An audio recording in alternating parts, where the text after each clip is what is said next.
If you consider yourself to be a chosen one and you're going through a period of isolation, I'm going to share with you from my own personal journey things that I've learned that may help you during this time. In 2013, I lost my mom to cancer.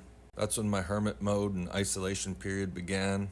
In 2014, I tried to exit this place. That's when Archangel Michael appeared, and my isolation and hermit mode deepened. Then in 2020, after being in a 22-year-long relationship, I went through a divorce, so back to the hermit and isolation mode. Then, a year later, I met someone that I considered to be my twin flame. Might be, might not, I don't care. And, that messed me up back into hermit isolation mode. And then, somewhere around December 28th, 2022, I met someone by accident, not looking for it, just literally bumping into someone in the woods, like walking around a lake. And she ended up putting arsenic in my drink. So back into hermit and isolation mode. And, during that time, I had multiple people slandering my name. This woman creating multiple fake reports to all my dating sites, getting me banned for life.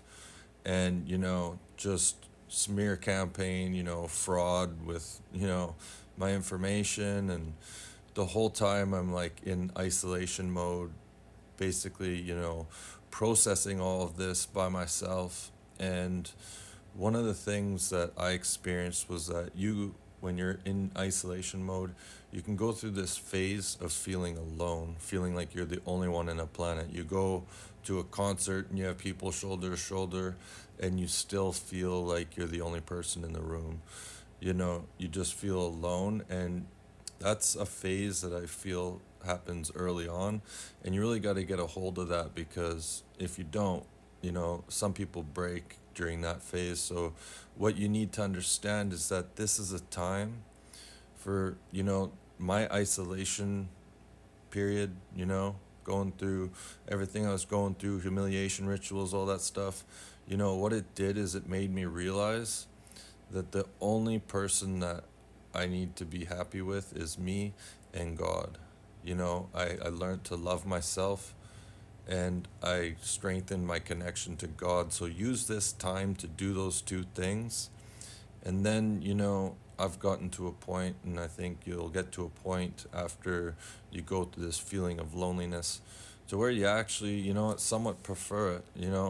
Yeah, there's times where, you go through feeling lonely, but for the most part, you start to value your free, like, alone time more than anything.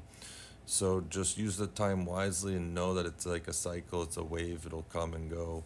And there's a light at the end of the tunnel, I guess you could say. Over 61,000 subscribers on TikTok, greatly appreciated. Would love to see you guys over at my YouTube channel. Same thing, Ash Samborski at Saved by an Angel.